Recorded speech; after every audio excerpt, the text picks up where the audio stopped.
tonight. The Bankwest League season reaches its climax as our state's best-performed basketball teams play off for the ultimate prize, the 1994 championship.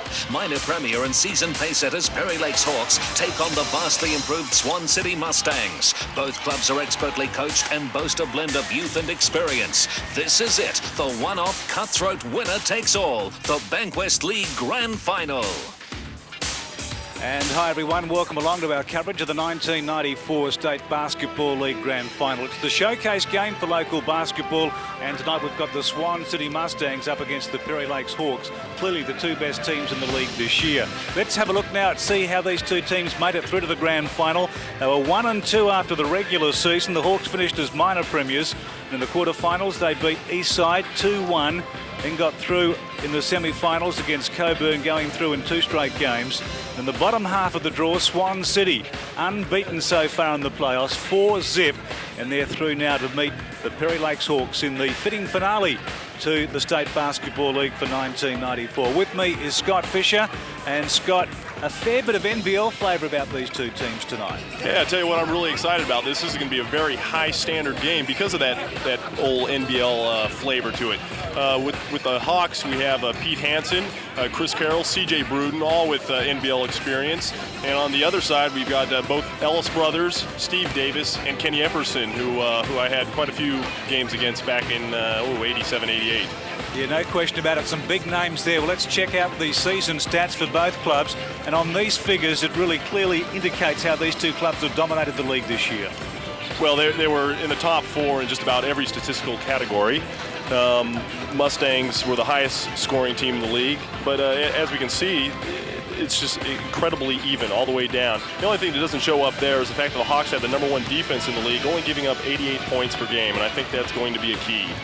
Okay, thanks, Scott. Well, a great coaching matchup tonight. Our own John Gardner up against the Mustangs. Norm Majors. Here's Brad Chechens. Thanks, Peter. I think we've got a ripper tonight. Two great coaches, very different styles. Norm Majors has mellowed in recent years. He's chasing his 7th title. John Gardner's looking for his 1st. I think there will also be a lot of pressure on the referees. Let's go back to you for the starting lineups, Pete. Right, thanks, Brad. Starting with the Perry Lakes Hawks. Pete Hansen, a Wildcat a couple of years back. A current Wildcat also in 44, Chris Carroll. The other import for the Hawks, along with Hansen, is Andy Uphoff, and the 5 made up with Scott Harkis and young Ryan Gardner. What about the Mustangs, Scott?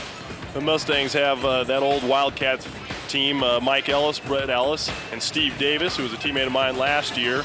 And the 2 imports, Kenny Epperson and the big man, Chris Sandel, in the middle, who averages 37 points a game and has just dominated this league offensively. To the benches now, firstly the Hawks, and there's the name very familiar for basketball fans, number 6 Bruton. That's CJ Bruton, so that underlines the depths the Hawks have. Tierney, D'Agostini, Thomason and Bennett. For the Mustangs, Stephen Jose, Rollinson, Elliot Bolson, and Brett Jose. And checking now the all-time head-to-head record between these two clubs. It favours the Hawks 7 games to 5. And the coaching record between Norm Majors and John Gardner. Gardner with a great winning average along with Majors. In fact, Majors up around the 80% winning margin. So he's been very successful at this level of basketball. Let's check selection. Scotty Fisher. Time now to put your neck on the chopping block. Who are you going for? Well, I'm gonna have to go with the Hawks. I think their rebounding has been stronger throughout the league, and I also think because their defense has been so much stronger, I will have to go with the Hawks because it's a defense that wins titles. Norm Majors and the Mustangs about to break up. Brad Chechens, who do you like tonight, Brad? I'll have to go with the Swan City Mustangs, Pete. I think they've got a very powerful side. Mind you, if the Hawks can play some really tight defense, I think we're in for one hell of a game. It'll be great. Experts split then. And the crowd, I've got to say, a little disappointing. Not every seat taken by any stretch of the imagination. Last year in the corresponding game, there's Chris Sandel, a big player. Scott Fisher mentioned averaging 37 points a game. But you've got to say, Scott, the basketball fans in general haven't rallied to this game for one reason or another. No, it's a little disappointing, and from what I understand, Perry Lakes has had kind of a poor following throughout the entire year, so maybe we could put the blame on them. But either way, I would have liked to have seen a sellout for a game of this standard. The Mustangs in the black strip. And the Berry Lakes Hawks predominantly in the white strip, and the Mustangs have first possession. Epperson, the alley-oop to Sandel, nearly made the big jam. Well, had come to play, and Mike Ellis has drawn an early foul. The bucket won't count. Yeah, they're trying to get the crowd involved, and their team fired up right away with Sandel going for the big lob. I tell you what, the guy was up high enough to have the pass been a little bit better. It would have been 2. Mike Ellis to inbound for the Mustangs. Swan City on a 21-game winning streak. A record in this league, unbeaten since the 3rd week of May. Ellis, the no-look to Davis, a couple of Wildcat stars from yesteryear there. Anderson, the turnaround jumper doesn't go, and Chris Carroll drags in the rebound. Ryan Gardner over the halfway line. A lot of pressure on him up against Brett Ellis. And there's a Jill, Harkis and Sandel, the 2 fours. Rotation by the Hawks. They go inside. Uphoff can't make the bucket. Harkis keeps it alive in traffic, looking for a whistle. Nothing doing. Davis comes up with it. And down the floor, here's Mike Ellis to Epperson. So scoring hard to come by. Sandel from long range pulled the trigger for 3. Nothing doing. Outlet pass now. Gardner goes to Uphoff. Stripped of the ball. They've turned it over. And again on the break, we've got the Mustangs. So it's up and down, but no score, Scott. Interesting matchup on the other end of the court with Steve Davis on Andy Uphoff, and Chris Sandel was on Scott Harkis. Sandel has a history of getting into foul trouble, and obviously they want to try and save him. And speaking of fouls, the foul's been drawn on Uphoff by Sandel. What a matchup that promises to be. 2 of the star imports in the league. And we should point out too, just the 5 personal fouls at this level of basketball. In the NBL, 6 and you're out, but here it's 5, so the players got to be very careful. Epperson goes to Brett Ellis, quick rotation. Sandel banks it off the glass to open the scoring.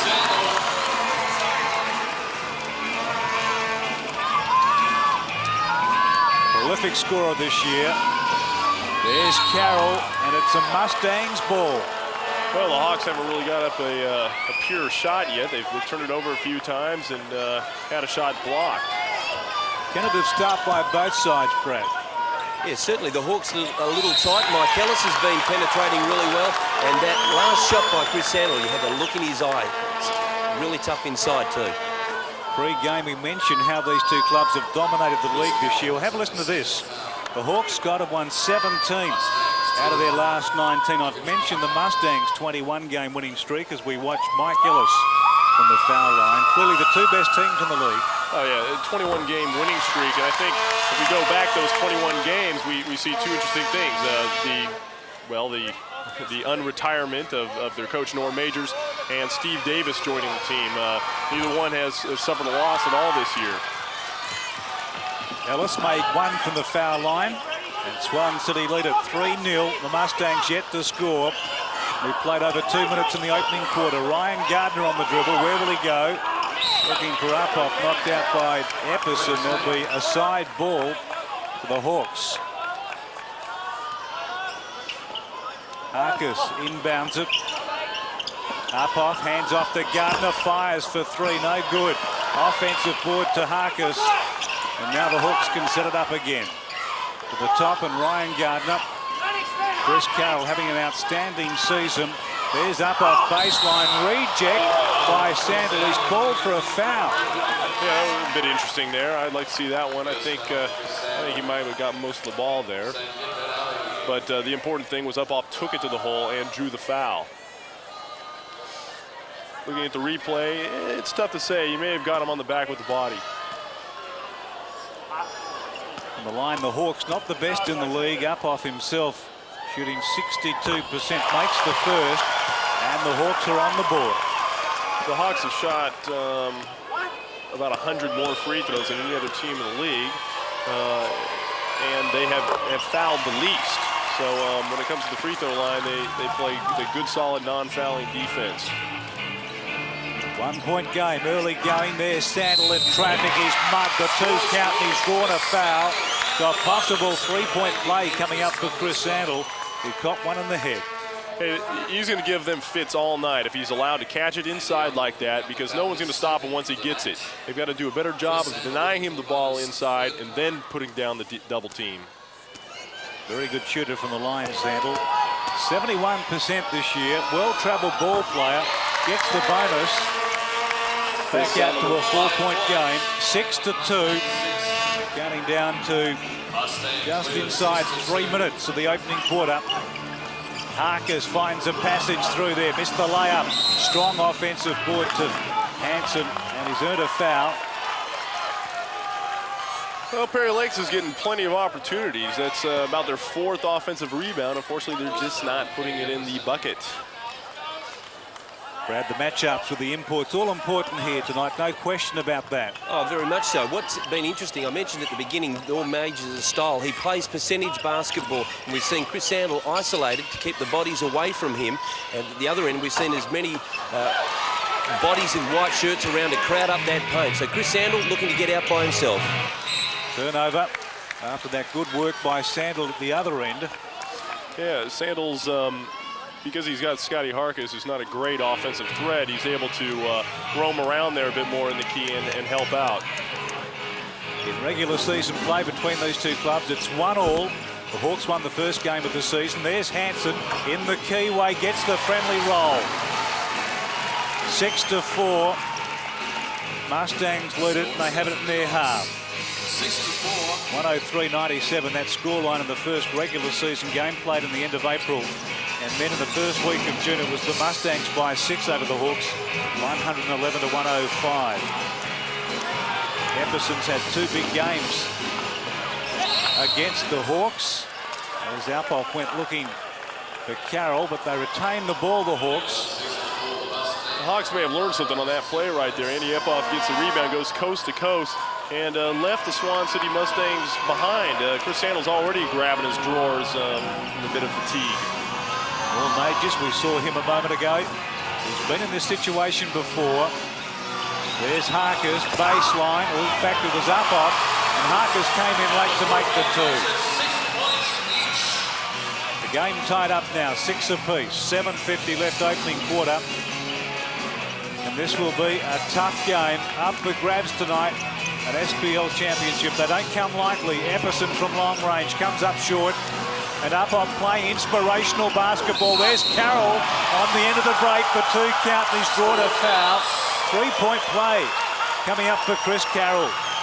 That shows the versatility of Andy Uphoff. He gets a rebound once again, leads the break, and at the end they score 2, leaving the Mustangs behind. They're not getting the offensive rebounds, and yet they're not getting back. That could be very telling a little bit later in this game.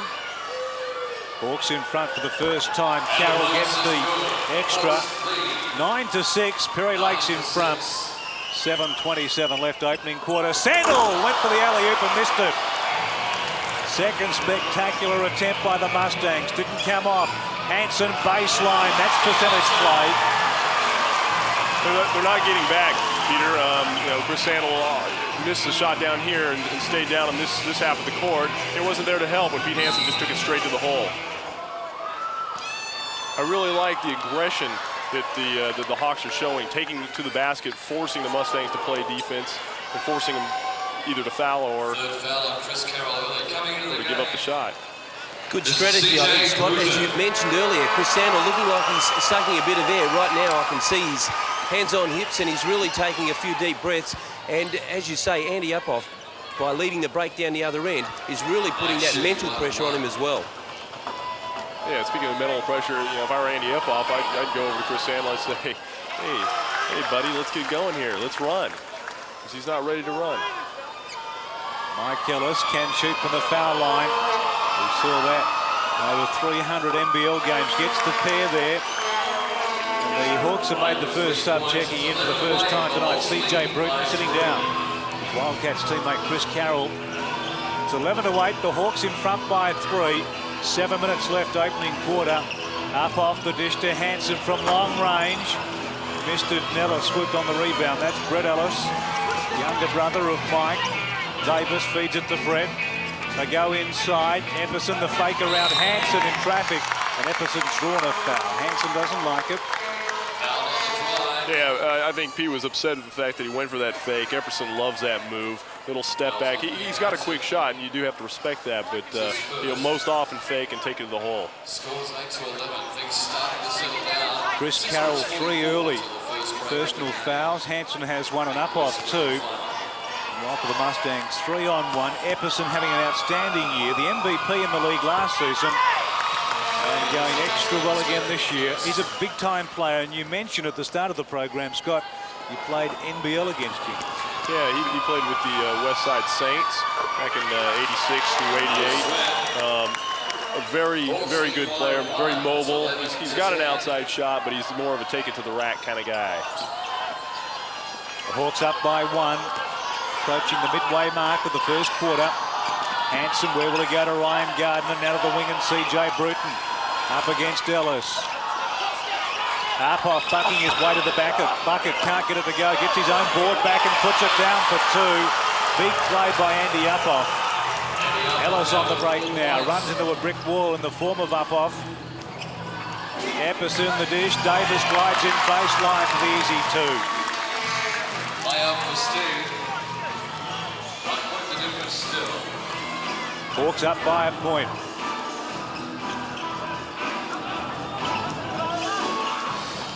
Harkes gives it to Gardner. This could be a pattern for the night. Trading bucket for bucket. Gardner on the left hand, switches hands through the drive then and scores 2. Great move by the youngster. Yeah, very handy move. I mean, a lot of people might question the fact that he starts over C.J. Bruton, but he's a handy player. He knows what he's doing out there. Doesn't make a lot of mistakes, and it's good to have the scoring punch of C.J. off the bench. There's Sandel, double team to the open and Ellis. Epperson, strong move for 2, and it's back to a 1-point game. That's Epperson again. Once again, he'll throw that fake, and he'll want to go to the hole. And Hanson's got to be ready for that. 5 minutes to play, first quarter. Uphoff in traffic, nets a couple. Uphoff to 6 points now. And the Hawks out to a 3-point game. Mustangs prepared to run the ball. And Mike Ellis about to set up a play. They haven't made a sub so far, Swan City. Davis, a veteran in the NBL. That's on the hand of C.J. Bruton. So the Mustangs will retain possession. Brad Chechens gets his first possession of the night. Good catch, Brad. Thank you very much. It's interesting to see that the Swan City Mustangs don't have much of an outside game. We've seen Epperson square up. He likes to take it to the bucket. And Sandel hasn't been too good at hitting the open man when it's gone inside. Brad likes to think he never retired, Scott.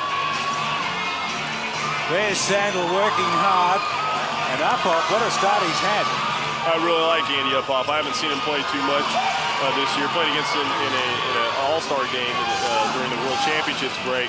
But he seems to have the entire package and works so hard. There's Davis for a couple more. Steve to 4 now. It's a 1-point game. I think we'll say that as the night progresses. 17-16. What about the standard so far?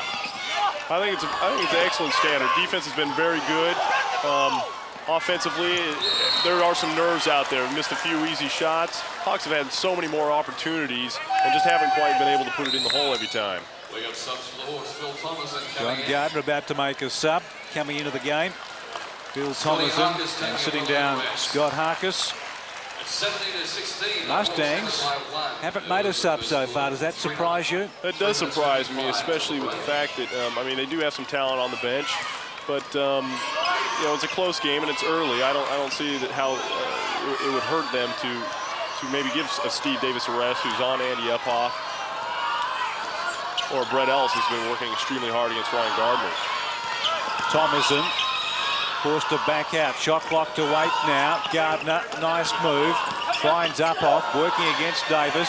Gardner free from long range, all net. That was a triple. That's a big one. Prairie Lakes is the leading three-point shooting team in the league, and that's considering that Chris Carroll's out of the game right now. They can still hit the three with Gardner and C.J. Bruton. The rebound department, the Hawks dominating. 12 rebounds to 5. Sandel, double team, trap baseline. Where will he go? Needed support, nothing doing. But the Mustangs retain possession. The pressure on Sandal evident there. I like the Perry Lakes Hawks zone defense on the out-of-bounds plays. I think they should look to probably go zone a bit more often because Mustangs have not scored against it yet. 3 minutes to play, opening quarter. Honours so far, maybe to the Hawks. They lead it by 4. Thomason, he's got Bruton to his left. Elects to go to the top, and Ryan Gardner. He's made a very good start with 5 points. Fires again, comes up short this time. They'll get it back again. Lucky rebound that. Gardner going the wrong way. Bruton from downtown missed. His shot was short. Now Brett Ellis to Epperson. They swarm on him. Prepared to work. Sandal for 3, rimmed out. Defensive board to Hanson. What about that rebound count now? 15-6. 15-6, and probably more importantly is the fact that Perry Lakes has 6 offensive rebounds. And I tell you, if they start putting those in, they could get away in this game. 6-point break after that last bucket to CJ. Well, I talked about that just a few minutes ago. Perry Lakes has gone into that zone, and I think that's going to be very good for them because, as Brad mentioned earlier, they're not a great. Swan City's not a great outside shooting team. Sandal from the field shooting 25% so far. Made just 2 from 8. And that just underlines the pressure the Hawks are putting on the league's leading scorer. Well, I still think Sandal's going to get his points. It doesn't matter how many shots he's going to take. He will score quite a few points today. 17-22. From long range, hits for 3. That's the way to do it. Missed the foul line, get it back and bang it down for 3. I think you're right. So that brings him up to, what, 7 points now. Well, Pete, that was really a hero zero shot too. He had no rebounders whatsoever, so he's lucky he went down. Back to a 2-point game. Long range shot from Thomason comes up short. Some hanging on there. And there's a foul against the Mustangs. That's Andy Upoff again. I tell you, the guy's very active in there. Steve Davis not able to contain him, and Upoff once again, he was either going to have the offensive rebound or he had to be fouled. Mustang sitting down Chris Sandal. Brett Ellis about to check out of the game. Coming in now, Stephen Jose. Rawlinson's out there as well. He's number 6. The coach is looking to give their players an extended rest with the first quarter about to finish. Thomason, strong drive. Hanson with a putback. And another offensive rebound. The Oxys got 6. That's, that made Pete Hanson a very handy NBL player. Great work ethic, very good defender, and, of course, excellent rebounder. I guess you've got to say that, Scott, because you took his job. Pete and I are still tight. For the Hawks, Dion D'Agostino. 4-point game. The Hawks up 24-20. And there's 1:18 left. There's John Gardner, 10 years as a head coach with the Hawks. First grand final. Wouldn't he love to win the championship? Just watching John pre-game. Looked a little tense. John did seem a bit tense. Yeah, he always seems tense when he's on the television as well. But you want his job too. There's Hanson. What will he do? Goes inside, chopped off by Ellis. Not a good pass. On the break now, Rawlinson, the fake around Bruton for a couple. Back to a 1-basket game now. Inside the last minute of what has been a very good first quarter. Good stuff now, it's gotta work. They're playing for a grand final. And this game promises to go to the wire. Getting down to 10 seconds on the shot clock. 30 left in the quarter. Hanson turnaround jumper. Never looked like missing. The Mustangs bring it down the floor for the final play, I would think, of this first quarter. And they've got to go to Epperson, I would think, or Davis. Davis has got it now. yeah, Epperson had 2 huge games against the Hawks this year. He scored over 35 points in each of them. But tonight, he's not scoring quite as well. Until now, not scoring quite as well. Banked it off the glass for a couple, and that'll be it. So quarter time, just 2 points separates these two clubs. The Hawks by 2, 26 to Swan City's 24.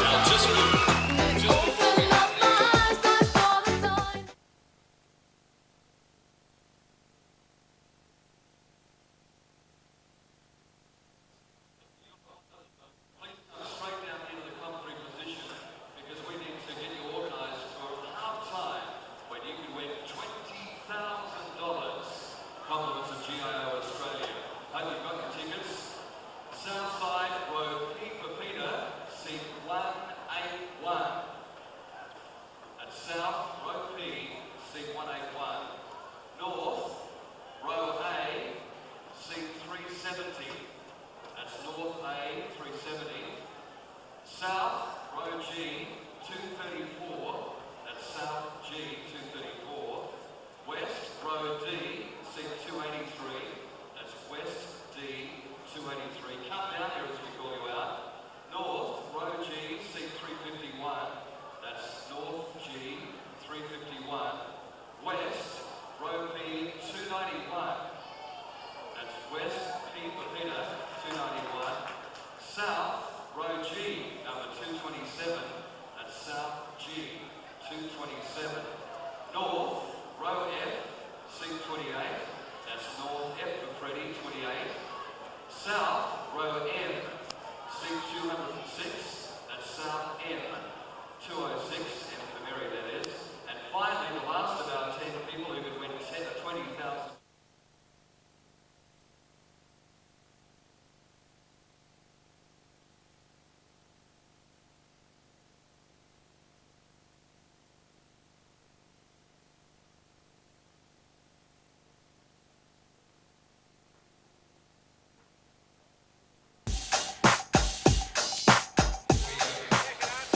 Back at the Perth Superdome, quarter time, and the Hawks lead a very tight ball game, 26-24. There's John Gardner charging up his troops, who've made a pretty good start so far in this match. Yeah, pretty good. But like I said, you know, they had so many offensive rebounds and just haven't quite put it in the hole as many times as they should have. They only shot 46%, although Pete Hansen did have a very good first quarter. He was 4 for 6, grabbed 4 rebounds. A 2-point game. The Mustangs, Norm Major's about to break out. Brad, on the stat sheet, one would think the Hawks probably should have been more than 2 points in front of quarter time. Well, I thought the Hawks had the better part of the quarter, and it was just a number of good shots and a couple of individual efforts, I thought, from the Swan City Mustangs that kept them in there. Both coaches are asking for better execution in their offense, and in particular, the Swan City Mustangs need to talk it up a lot more. Both Ken Epperson and Mike Ellis were talking about the lack of talk from the defensive point of view, and especially Ken Epperson, he was really getting in the face of his teammates to try and execute better offense and make sure they talk more on their defense. What about the standard so far in this match, Scott? I think it's been excellent. It really has. There hasn't been a lot of mistakes. I think the nerves are going to go now, and I think we're going to see even a better rest of the way. Mustangs have come back out there with their starting 5. Epperson, Davis, Sandal, Brett Ellis and Mike Ellis. The Hawks have had to leave Chris Carroll on the bench due to his 3 early fouls, and that's a real key because he averages 20 points a game. He's the second leading Australian scorer in the SPL.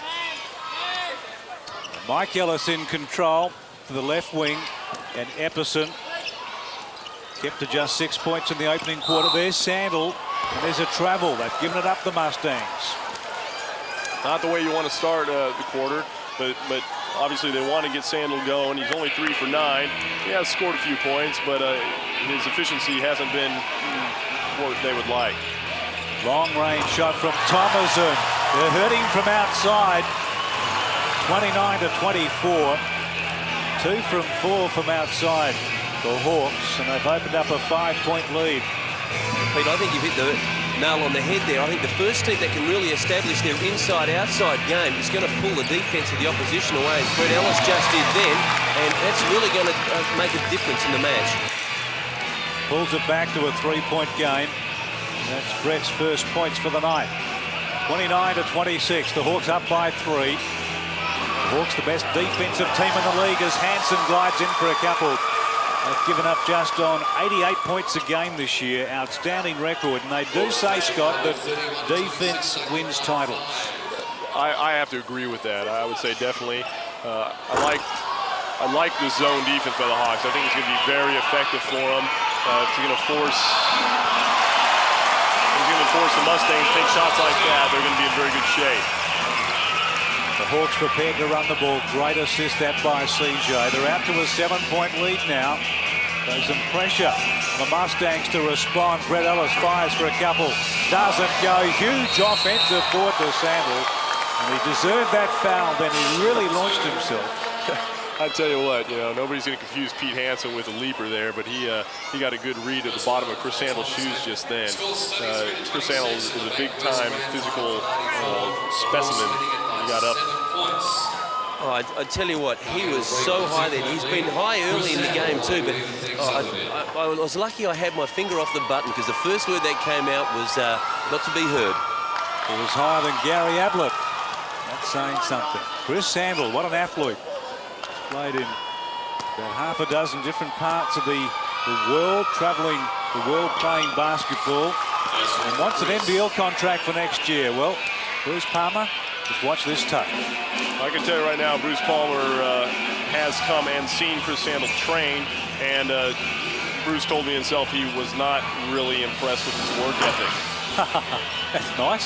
Good reference. So I think I still think Sandel can play in the NBL, but maybe not with one of the bigger teams. He really has to prove that he's willing to work and be more of a team player throughout the entire game.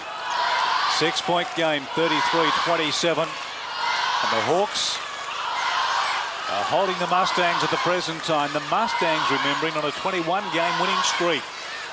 Up off in the face of Davis, and he's been pinged for a travel. Yeah, I think Pete Hansen, I'd like to see Pete Hansen post up a bit more. He can get his girth down low. I think Epperson's going to have a hard time pushing him around. There's the rebound count favouring Perry Lake, 17-9. It's been a key so far. Quick rotation this time. Davis hits a couple.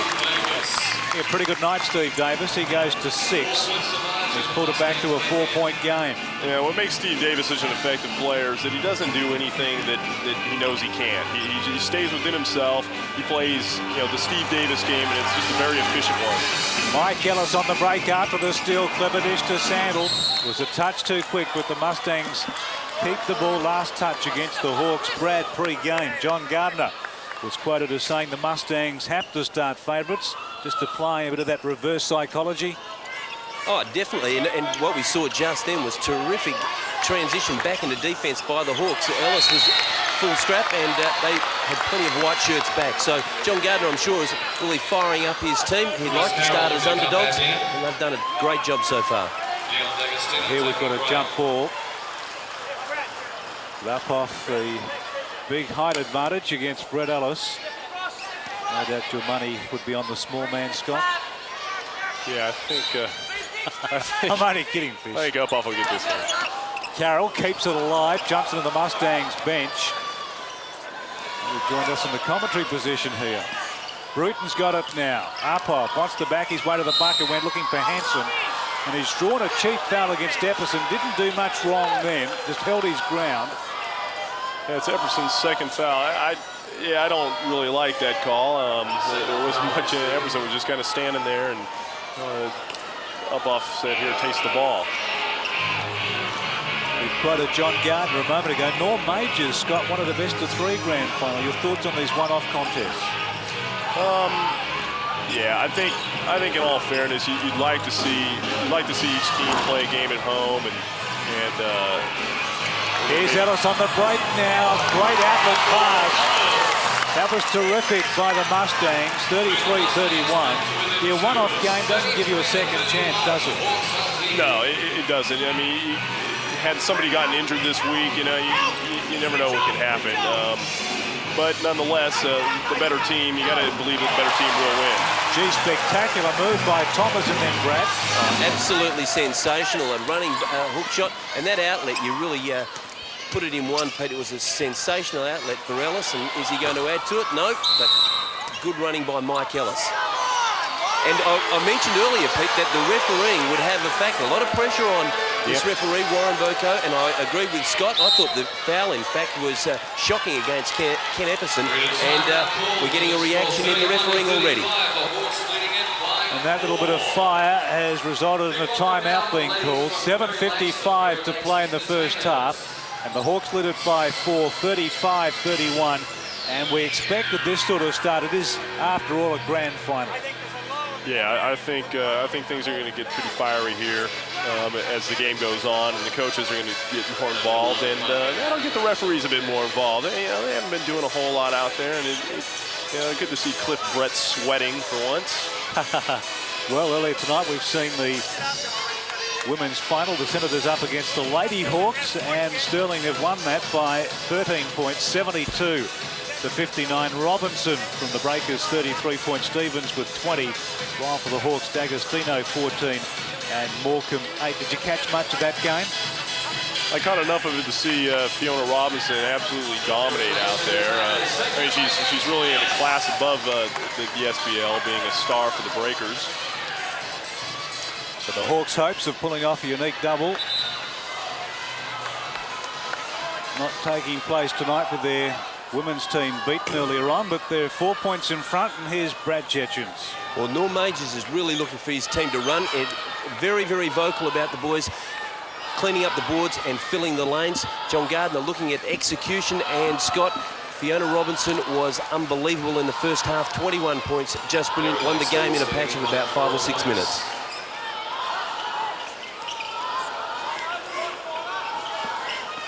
By the way, we've only got Carroll's back in the game now. He's only got 3 points. Speaking of 3 points, that's C.J. Bruton from long range. 38-31. They're 3 from 6 from outside the Hawks. There's Epperson working hard in traffic. Gets a couple. He has 8 now. And pulls it back to a 5-point game. Hansen on the end of a great pass and puts it down for 2. That's a super pass there to Pete Hansen. And like I said, if Pete Hansen gets down low, nobody in this league is certainly going to be able to push him around. And it's certainly not going to be Kenny Epperson. 7 minutes left in the opening half. Davis goes to Epperson. Brett Ellis, quick rotation. He spots up Mike Ellis for a triple. Missed it, and Hansen sucked in the rebound. 18 rebounds to 10 now. So they're doing a little bit better on the boards, the Mustangs, after a slow start. Hansen for 3, not his territory. They get it back again. Clever play by Carroll. Deflected it to Hansen. Bruton goes for a triple. No good. Bruton gets it back again. Bounce pass to Uphoff from close range. And they stuck at it then. Too many chances the Mustangs gave up. That's right. That was not 2 great shots. And when a team takes a bad shot, you've got to punish them in that. And if they're allowed to get it back for second and third chances, you know, Mustangs are going to fail. 9-point game. They've got to respond now. Ellis, Davis, double teamed. He found some contact there and drew a foul. That's a 4th on Chris Carroll. 1 more and he's out of the game. He hasn't played a whole lot tonight. And like I said, he averaged 20 points a game this season. They're going to miss him. CJ taking a risk as well.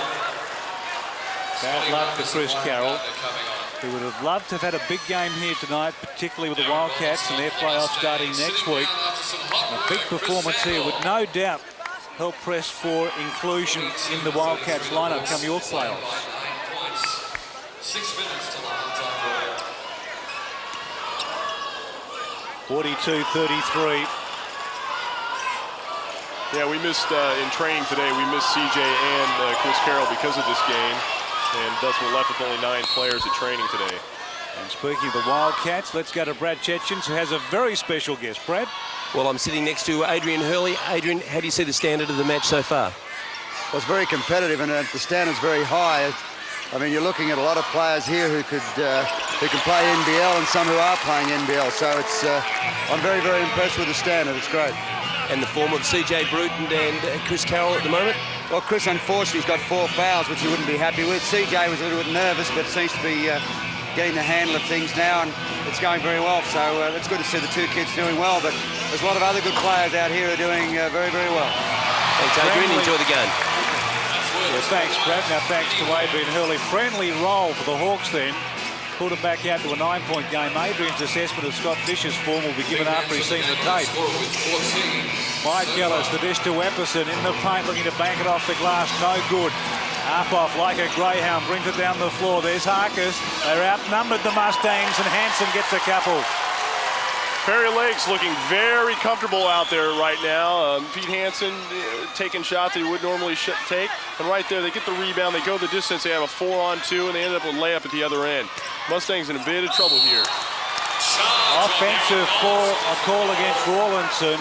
Nothing going right for Swan City at the present time. We mentioned defence, how important it is. And the Mustangs have been kept to 35 points so far in this match.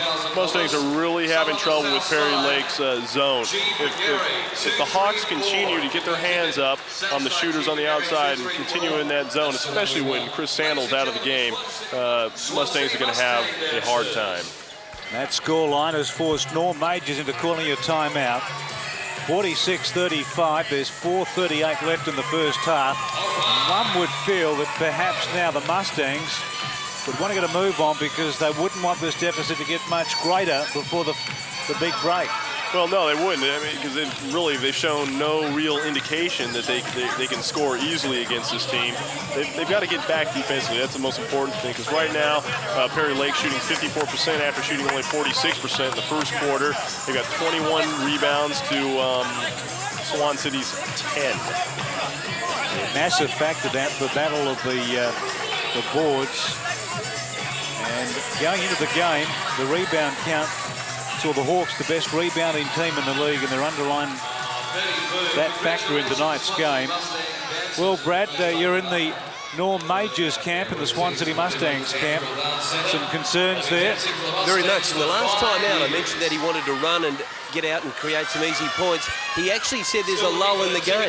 Well, at this time out, there was a lull in the game, and they find themselves 11 points behind. So, again, he's asking his players to really stick together, play good teamwork, and run when they can. Plenty of Wildcats here. Apart from Scott Fisher, we saw assistant coach Dave Hancock, along with Eric Watterson. You've heard from Adrian Hurley. It's great to see the Wildcats come out and support the SBL. Yeah, behind us here we have Jamie Baker and Matt Earp, who played against Swan City in the semifinals. And of course, we're very interested in how our teammates and how our ex-teammates are going to do tonight. Up-off with a couple of seconds left on the shot clock. Lost the handle on it. Ellis on the break, and he draws the foul. Clever play against Bruton. He saw Bruton come, drew the foul, got the two, and gets the chance for the bonus. Well, that's a bit of old Mike Ellis experience there. You know, he's not going to out-jump CJ going to the hole, but he was able to shift his body into CJ and draw that foul, and here he is going for another point. 7 points so far tonight, 3 assists. He leads the league in assists, missed the bonus, won't be happy with that.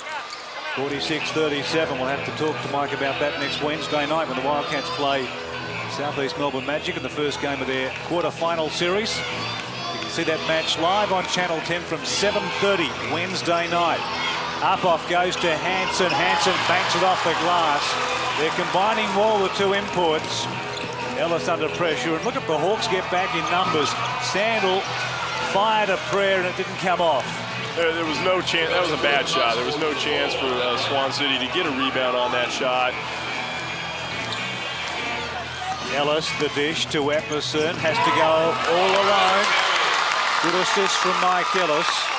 9-point game, so the Mustangs are hanging in there. 3:15 to play first half. Just 39 points. Remember, they were the league's leading scorers this year at 111. They'll be struggling to get to 50.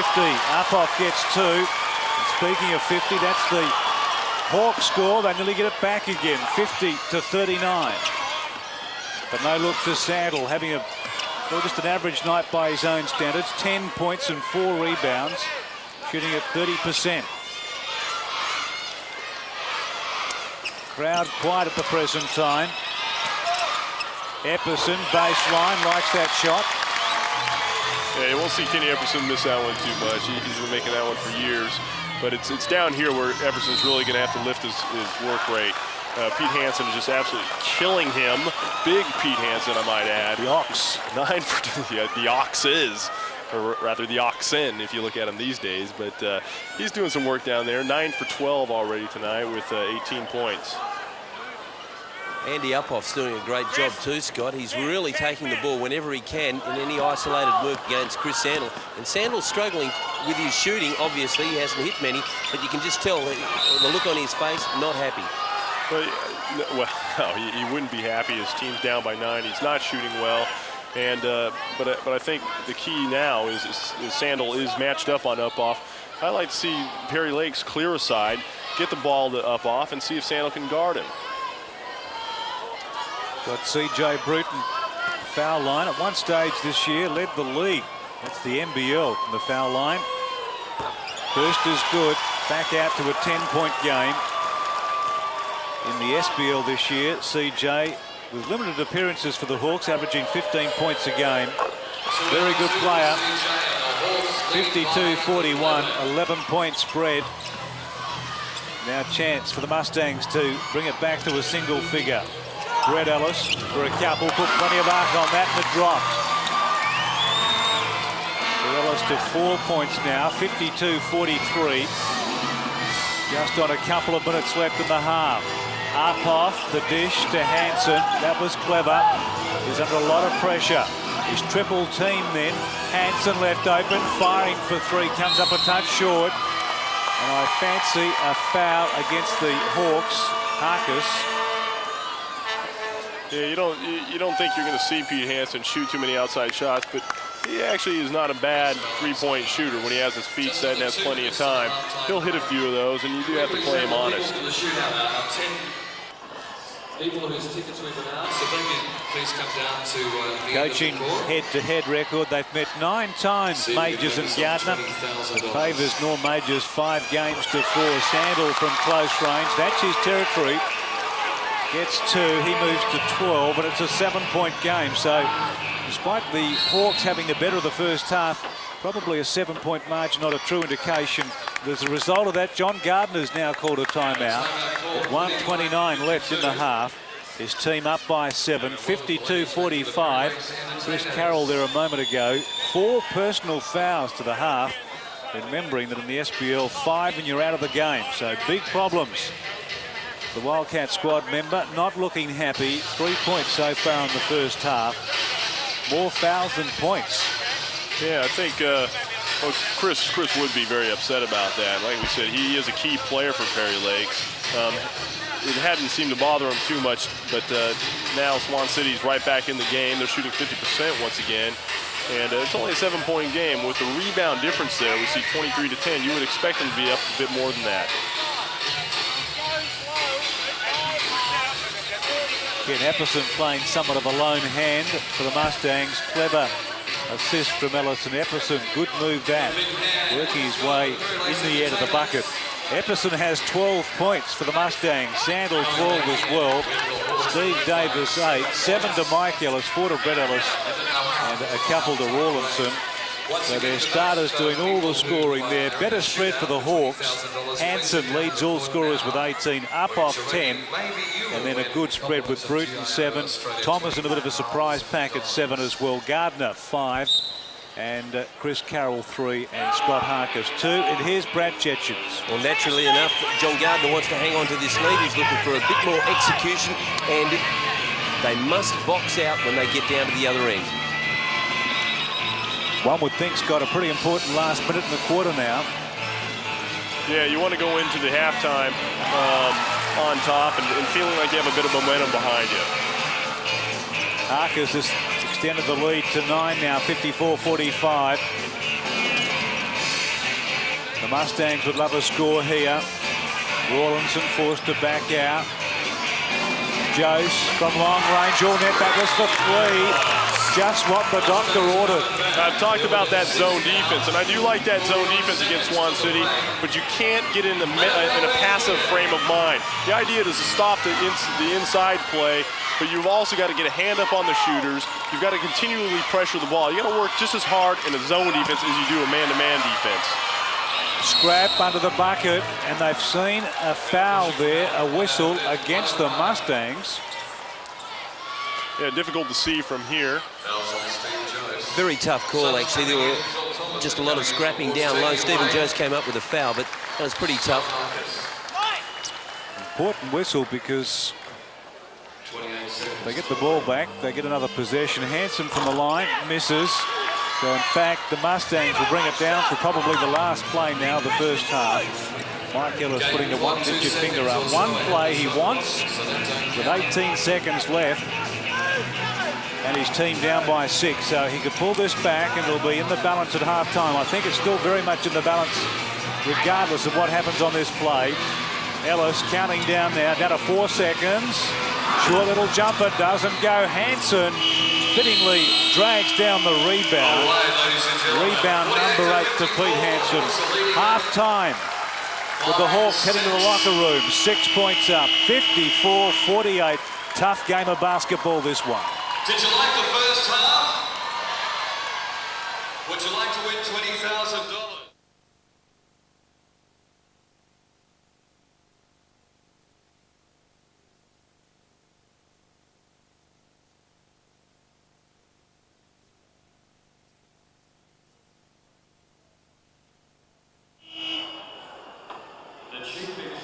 Perth Superdrome, Mr. Graham Moss. Big hand for Mossy. Good to see you, Graham. Looking delighted to help hand over $20,000. And from GIO Australia, the Manager of Business.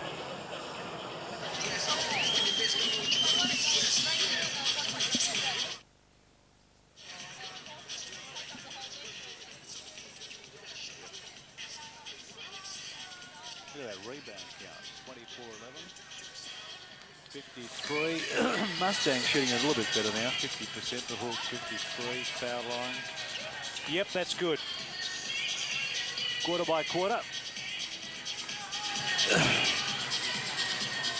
Hanson 18 up off 10. Bruton 7. Thomas and 7. Gardner has 5. The Mustangs. Epperson 12. Sandel 12. They're 2 in points. 24 points. Yep.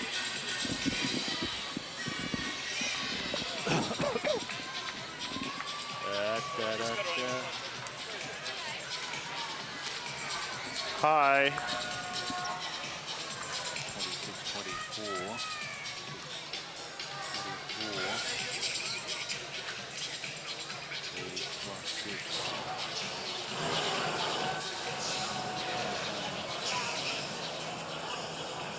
Who's Donna, mate?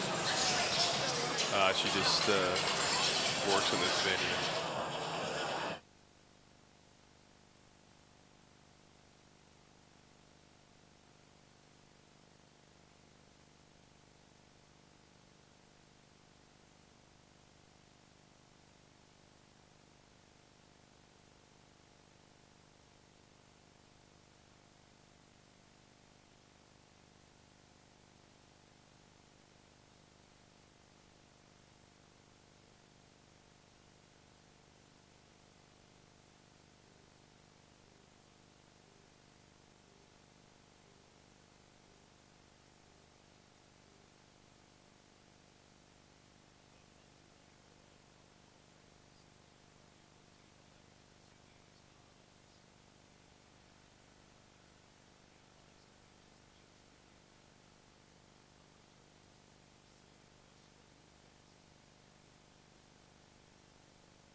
Back at the Perth Superdrome, half-time with the Hawks up by 6, 54-48. Let's check the stats so far in the game. Firstly, quarter by quarter. The first change, the Hawks led it by 2, 26-24. Mustangs been consistent so far in the first half, if nothing else, averaging 24 points a game. Scott Fisher, take us through the match stats now. Well, it's exactly what we expected. You know, a tooth and nail kind of game, very close. The field goal percentages back up to pretty much equal. Really, the only glaring difference is the rebounding. And the Hawks, 24 rebounds, the Mustangs 11. I tell you, if I was on the Mustangs and I went in at halftime, I'd be pretty darn happy to be down only by 6 and to have played and been beaten that bad on the boards. Let's check the individual scoring now for the Hawks. There, 2 imports, 28 points, Hansen and Uphoff, as opposed to the Mustangs, 24, Epperson and Sandel. And that again just underlines what Scott's suggesting here. The Mustangs could come out now in the second half and fire up, and they're certainly within touch. The Hawks, their other scorers, Bruton has 7, Thomason 7, and Ryan Gardner 5. While for the Mustangs, rounding off, Davis 8, Mike Ellis 7, Brett Ellis 4. So I'm getting the feeling, Scott, you're expecting the Mustangs to make a move in the second half. Yeah, I think so. I mean, Chris Sandel's been so effective offensively this year. I really wouldn't expect to see him go 4 for 11 again in the second half. And Kenny Epperson also is a bit better player. He shot 61%, I think, through the regular season this year. Right now, he's only shooting 50%.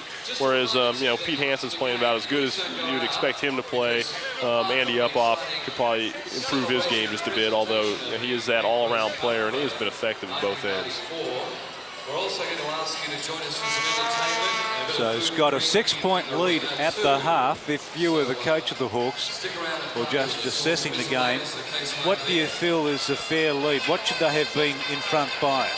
I would have expected them, the way they dominated the boards, if they had put those easy baskets in, they should have been up 12, 14, maybe 15 points in this half. So, you know, they've got a lot of work to do to keep that sort of lead. I think Swan City, once again, is going to be happy with the fact that they're only down 6. They hadn't played well. They haven't really got the ball inside. They haven't been as effective inside as they would have liked to have been.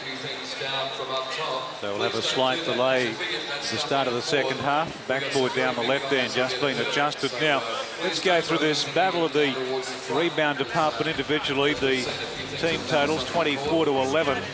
And again, great service for the Hawks for their 2 imports.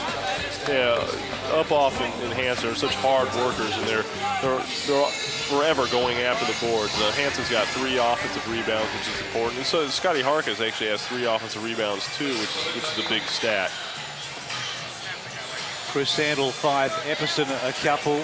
Norm Majors has won a championship at this level. Chris Carroll 4 personal fouls in the first half. What will John Gardner do with him? I don't think he'll start. Pete Hansen's come out for the Hawks along with Harkis, Uphoff, Bruton and Ryan Gardner. So just the one adjustment for the Hawks starting 5. CJ Bruton coming in for Chris Carroll, who has 4 personal fouls. And Carroll on the bench.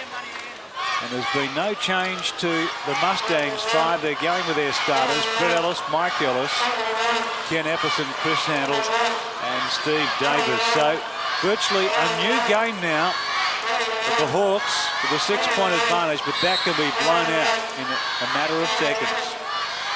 We talked a little bit about the fact that Sandel looked tired early in the first quarter. Just over here on the sideline, they were rubbing his leg, and he's been stretching it, so he might not be altogether right. Epperson baseline, Sandel looking to tip it in. There's a whistle. Looked like it was on Uphoff coming over the back, trying to keep Sandel off the boards. And no, they've called that one on Sandel. Please, let's see that one again, because I don't think that was a good call. 3rd personal against Chris Sandel, and the Mustangs bench ropeable. You may have heard them through an effect microphone, but not happy with the call. Up off the dish. Long shot by Harkis doesn't go. Hansen keeps it alive for the Hawks. Up off back to Hansen. Driving baseline, reverse layup, can't get it to go. What's the whistle this time? That'll make the Mustangs bench happier. We in the basketball world call that one a makeup call. Players, you can never satisfy players, Scott. Sandel gives it away. Ryan Gardner now on the break. Outnumbered. 1 on 2. Forced to pull up. And now they'll set up a play, the Hawks. Leading by 6. We haven't had a score so far in the second half. It was a slow scoring start. And last touch I fancy against Ryan Gardner. And they're all pointing Mustangs' way. The two refs confer. Jump ball. And it'll be a jump ball. The indecision. So they'll take no chance. Well, the referees keeping this game very interesting. Okay, Brad, your turn. Well, I did say that there would be a lot of pressure on the referees. I believe the last time Chris Sandel had one of the referees officiating, he only scored about 6 points. So I won't say too much more on that. I do think, though, that the Hawks seem to have a little bit more patience, even though we've only played 1 minute of the game and there's no addition to the scores. There's just something about the Hawks. I'm not actually changing camps just yet, but the Hawks just seem to have that little bit more poise about them. Yeah, they do seem to be a bit fired up. I think Chris Sandel should look to post up a little bit more up the keys. He's been catching it through most of the game tight, way down low on the baseline. He can really only turn one way there, and it's a lot easier to trap. We played a minute in the second half, no score. The halftime line, 54-48. Sandel, an important player. 3 personal fouls. Ellis to Brett Ellis, now Steve Davis. Davis feeds it inside to Sandel, and he's drawn a foul. Then Hansen, working hard, has called for his second personal foul. See, there he caught the ball a little bit more up the lane, and you got to play him honest there. You can't just go and trap as easily as when he catches it lower down on the baseline. Mike Ellis, can he fire up the Mustangs? Davis with his foot on the 3-point line. Epperson to the top, and Ellis, he feeds it inside to Sandel, double teamed. Tough jumper, comes up short, no whistle. Bruton runs into Ellis. Ellis owns up with a foul. It was a smart foul by Mike Ellis. I mean, the guy's been around, been playing this game a long time. The Hawks had the numbers. They probably would have ended up that play with a layup had he not fouled CJ early there. Will May just led the Swan City Mustangs to the 1991 SBL title, a game which went to overtime against the Slammers, if my memory serves me right, a couple of years back. There's Bruton now making space, and there's an important whistle. 4 against Sandel, is it? Who's got it? Who's wearing that last foul? Mike Ellis. Mike Ellis, 24. Got one of the numbers right. Yeah, you know, Chris Sandel shouldn't even be reaching there. You know, he's got to play more denial defense, and he shouldn't look to reach it. He gets a 4th foul. They're in a world of hurt. Mike Ellis to 3 personals. There's Uphoff. Good dish inside to Harkers. They worked that out well. The Hawks to open the scoring for the second half. Great vision, Andy Uphoff. That was just an excellent pass. He drew 2 defenders, and Harkis with a very good cut right down the middle. 8-point game now. Ellis, Davis, Epperson, baseline. They need that. He gets the friendly roll. It's Epperson's favorite shot, going down the baseline. You got to force him more to the middle, I think. He doesn't like to take a shot going away from the basket as much as he does going to the basket. There's Hansen. What a blue-collar worker he is. Made something out of nothing. Took all his strength to get that bucket. 58-50. And Hansen now has 20 points. What a game he's playing. He's a big-time player, Pete Hansen. Harkis gets the rebound. The Hawks lead by 8. And there's a feeling about the Perry Lakes Hawks tonight. Bruton spots up for 3. He's drawn a foul, and he'll go to the line. Now, was that in the act of shooting? He'll get 3 shots from the foul line. And Mike Ellis has drawn foul number 4. That's going to hurt him. Mike Ellis, like we said earlier in the game, is the #1 assist player in this league. He is the team leader out there for Swan City. They can't afford to lose him. I don't know about C.J. Bruton taking that shot at this stage of the game. Not a great shot. I think Adrian Hurley would agree with that. I'm sure John Gardner agrees with that. Pretty lucky to get the foul. Well, you mentioned Norm Majors earlier, Peter. He's 91-20 in his career with Swan City. He's got a terrific career there, and CJ Bruton could see his face. Mike Ellis knew he was going to pull up for the shot and just got pinned with that foul. One of the things about the defence that I love about Pete Hansen, his lower body work is sensational. Not like Robert Sibley in the NBL, they really know how to stop the leapers by putting a body on them. Hansen's been doing it well tonight. Ryan Gardner with a look at determination. It's an offensive call this time, though. Well, they were really pumped up the Hawks when they brought the ball down the floor then. And they can see the game slipping away here for the Mustangs. Suggesting someone's done a shoulder.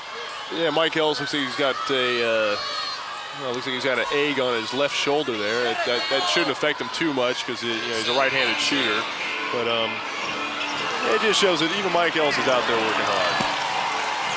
10-point game, 60 to 50. The Mustangs have got to do something now. Hansen, the give and go. Bruton back to Hansen. Bounce pass up off in the traffic. Well, they're working hard on the paint tonight, the Hawks. And they've been rewarded on the scoreboard. 62-50, Hansen 20, up off 12. They've been stars tonight. 8:19 to play. Sandel from close range gets it to go. They need more from him now, as this game, one would feel, is there for the taking. The Mustangs must respond here to the Hawks, who are making their move. They lead by 10. Gardner to the top and Hansen won't fire for 3. Upoff wants to take on Epperson. There's another foul, either against Davis or Epperson. Hawks showing really good patience there, working the ball around outside, looking inside. And I think if they continue to get it inside, Swan City's going to have trouble because they have not shown the ability to defend them down low. Big night for the Hawks. Big night for the Gardner family. Keith Gardner, assistant coach. Ryan Gardner, starting 5-member. John Gardner, the coach. And here's Mrs. Gardner with Brad Judgens. Well, I'm right here in the Hawks nest. And Peter, how are you feeling at the moment? Oh, very anxious for the guys. Tell us what would be going through John's emotional mind at the moment. Oh, he'll be pleased to date with what they've done. Well, I've chewed my fingers off. How are yours?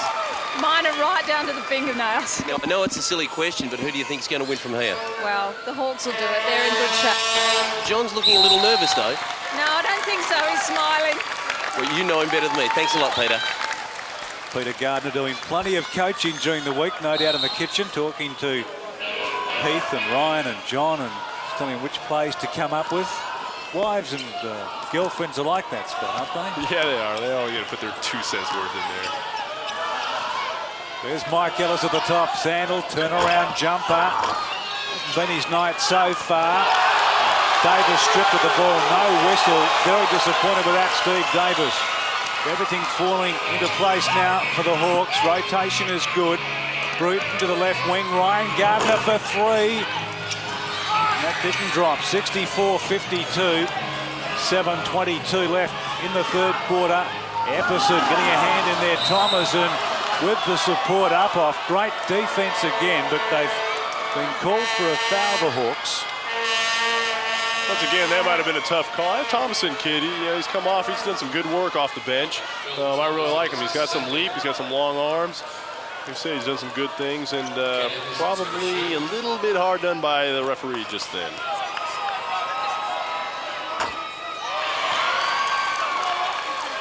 Scott, I think in the season as a whole, one of the reasons that obviously the Hawks are in the grand final tonight is that depth that they've got with Australian content.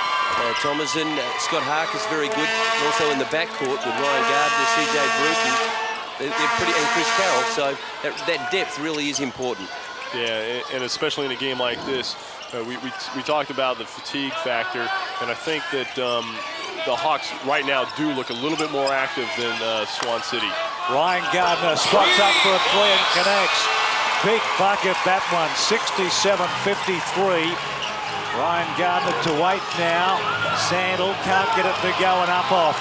Well, they're coming up with the answers, the Hawks so far. 2-on-2. There's a foul against Brett Ellis. Is it Scotty? Did you see that one? Yeah, I think it's a fair foul there. I think the key right now is that Hawks look a lot more fresh than Mustangs. They're running the ball a bit better, and with their obvious dominance on the boards. Swan City's going to have to get back and stop them. Norm Majors with some problems. John Gardner, his team up by 14, 67-53. Majors called that last time out. John Gardner just talking to his support staff there. Majors with some work to do here. 67-53. Unbeaten going into this game. 21-game winning streak. One wonders whether that was a good thing or a bad thing. Yeah, exactly. You know, I think John Gardner talked about a little bit about the fact that they lost their very first playoff game and actually got blown out against the 8th place team, and said it was sort of a wake-up call for the Hawks. Whereas Mustangs really haven't had to go through that. They did have a fairly tough road with the Redbacks, a few tough games there, but it's been so long since they've lost, and probably so long since they've been down in a game, that they may not be able to adapt to it quite as easily. Ryan Gardner being one of many stars for the Hawks. What about that three, Scott? Yeah, I wasn't too sure if he should have taken the three before that, because it seemed like it was too early in the offense, and they had been doing so well getting the ball inside. But obviously Ryan feels confident in that shot, and if it goes in, it's a good shot. Well, Brad Chechens is walking every nook and cranny of the Superdome. He's got another special guest. Well, Norm Majors under the hammer as a coach, from one coach to another. Guy Malloy, what would you do if you were Norm with the Mustangs trailing by around that 14 points? Well, easier said than done, Brad. The Hawks had their own version of a war with Hanson and Upoff and Hart, because they've got a way of defending those guys, and they probably also need to get Sandel more involved in their offense. Thanks a lot, Guy. Right, thanks, Brad. 16-point game, 69-53. Mustangs must do something now. Ellis to Ellis, and there's a whistle off the ball. They've given it up. 3 seconds. 3 seconds in the key. Sandel, he's working hard in there now, and they're trying to get it to him just a little bit too long. I guess if you're a Mustangs player at the moment, down by 16, you get to feel a bit tense at the present time, and that won't help your game. Thomason, strong move. Hanson scrapping, kept it alive. Desperate stuff, deserves a bucket. CJ's thrown it away. Good evening and welcome. It may be a bit early, but Pete Hanson is a big-time player in the big games. He was MVP of the Grand Final Series a few years back, and right now he's playing like the MVP of this game. Against the Eastside Spectres. And the Mustangs retain possession, 69-53. 16-point game. Hanson 20 points, 9 rebounds. The Ox is back. I think he'll turn eligible again as a Australian player in the NBL, Hanson, in 1995 or 6. Yeah, maybe late 1996, if not 1997. So it's a while yet, but I tell you what, I'll be hanging around because I'd love to have Pete Hanson as my teammate. Just hope that his best is not behind him by then. There'll be something behind him as there is now. He's got to keep the refrigerator door closed. That's exactly right. 5:47 left, third quarter. And the Hawks lead this by 13. Upoff on a screen. There's Bruton making a move. Upoff tips it in. It's all happening for the Hawks in this quarter. Up by 15 now, 71-56. There's the time remaining. Brett Ellis. Sandel, a lot expected of him, and this time he's drawn a foul. Now, who will wear that? Really, he's been double and triple teamed. It's hard to work out who'll be fouled. He is an exceptional athlete in there. I mean, for his size, his quickness, the way he spins back and forth in there, it's so difficult to defend one-on-one. Hawks have done an excellent job double teaming him, triple teaming him down there, and you know, he has not played up to par tonight.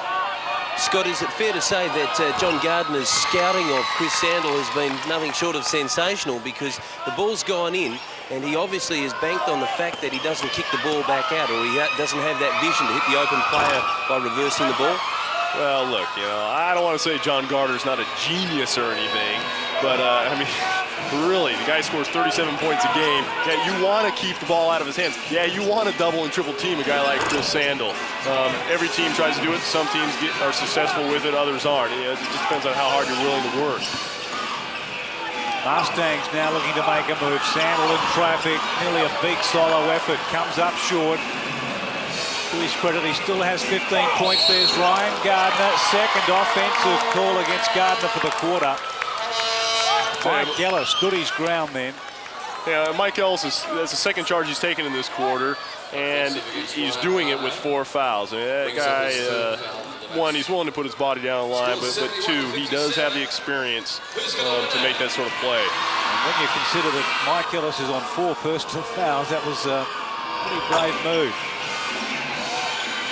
Arpoff being superb along with Hansen. 4:40 left now in the third quarter. A couple points, the Hawks led it at quarter time by 6 at the half, and now up by 14.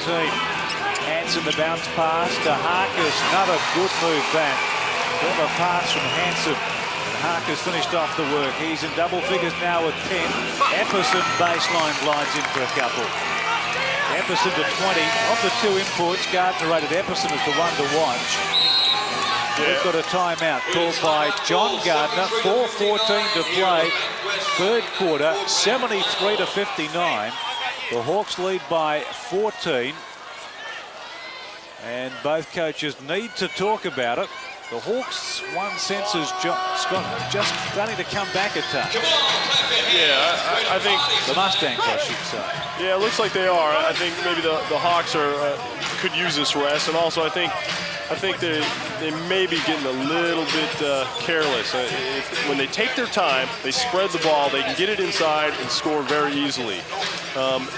If they don't score, they've got to make sure they get back, because when they get back and it becomes a half-court game, they've been very successful against the Mustangs. You get a guy like Kenny Epperson out running, and he's going to be trouble. C.J. Bruton, 8 points so far, make that 11. 11 points to C.J. Bruton in the grand final. Mustangs so far in the playoffs unbeaten, 4 and zip. They've gone through without losing. The Hawks 4-1. Scotty mentioned John Gardner making the comment when they were beaten in the opening game of the playoffs. A wake-up call. I hate wake-up calls, but it's done the Hawks the world of good. Yeah, I think it has. I mean, they never would have expected to lose a game, and I can remember CJ and Chris Carroll coming into the change room after that loss, and they were both shocked, to say the least. But they played excellent ball since then throughout the playoffs, and they're playing very well tonight. What a good move that was by Ken Epperson. They need more of that, the Mustangs. 73-59 for a report on what the coaches had to say. Here's Brad. Well, Norm Majors really looking for more discipline in their offense. They need to kick the ball around and grind away at the lead. And Mike Ellis sitting down for a couple of minutes, not too happy about it. I don't blame him in some regards. He wants to be out there in the action, and it's going to come back to the discipline factor. Hansen, great dish to Uphoff. Didn't get the roll. Working hard offensive board. What an inspirational move that was from Andy Uphoff. Take it down.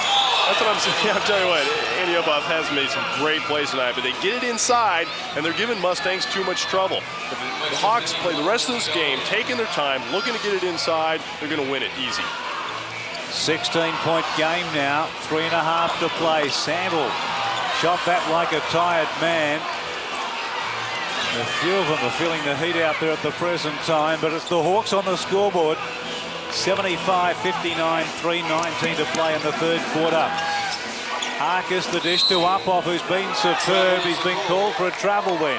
Probably a good call. A little bit over-emotional there, Uphoff. He had taken his time. He would have had to.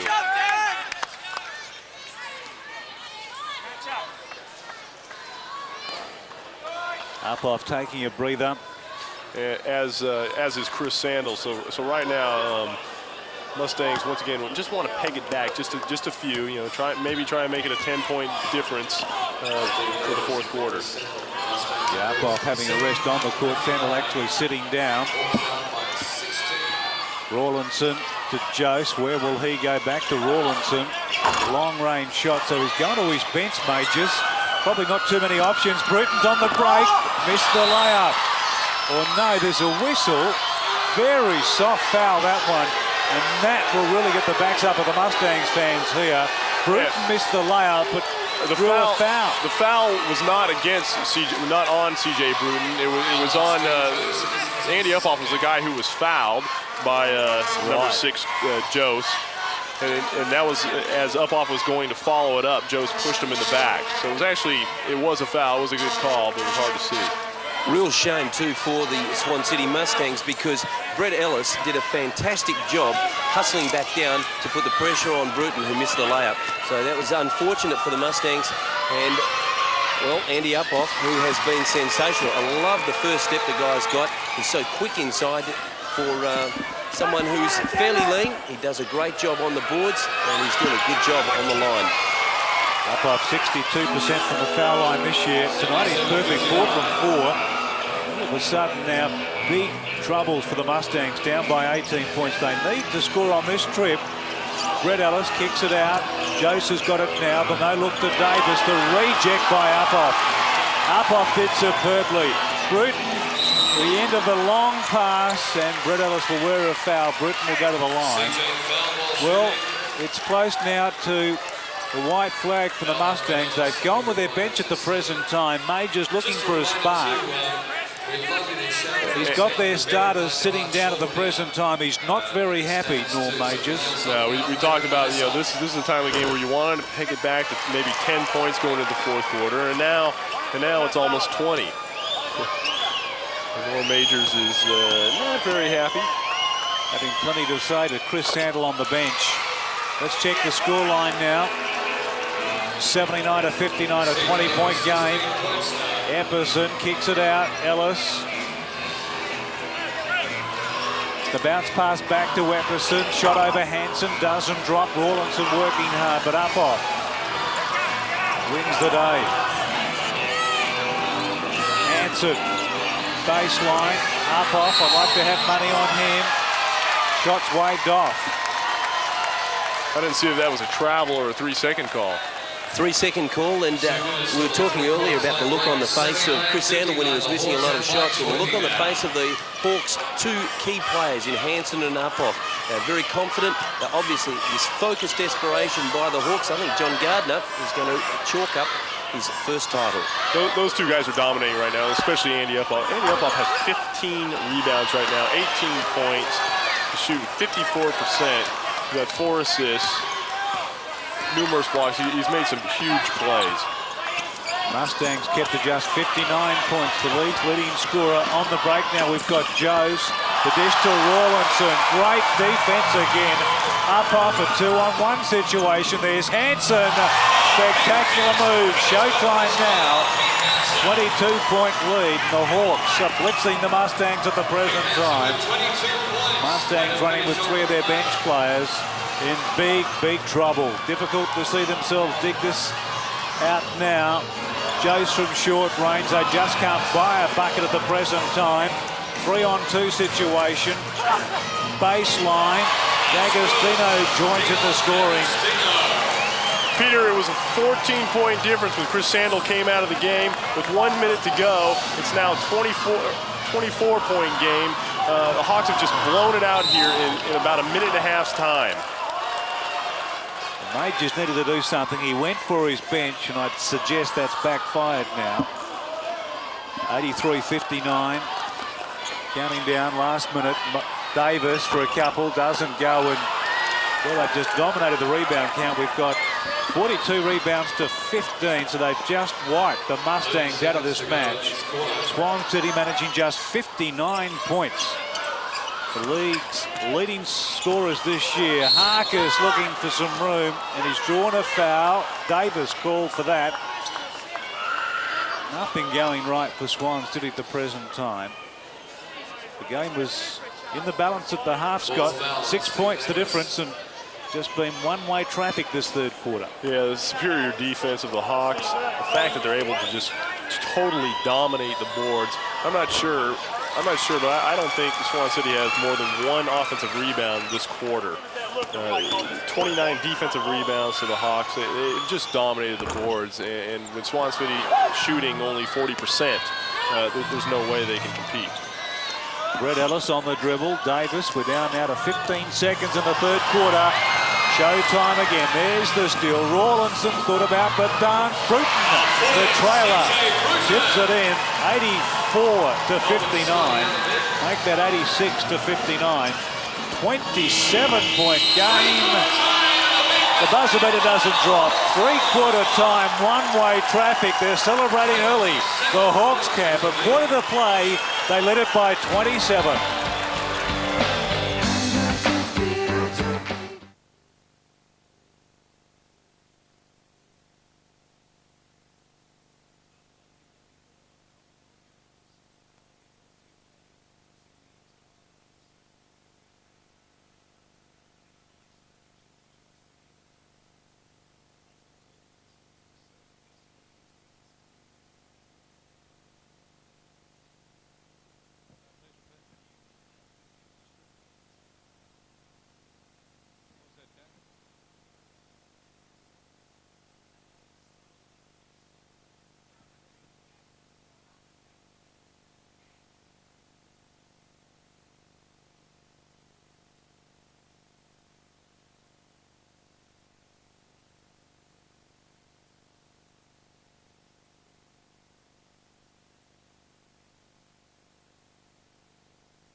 Now, finding out the grand final, champions of 1994, and without question it'll be the Hawks. They turn for home, 27 points up, 86-59. Pete Hansen sitting down. Big third quarter by the Hawks. They're dominating all departments, including the rebound count. Sorry, I heard the hooter. Yeah, look at the rebounding there. 16-12 to Hansen.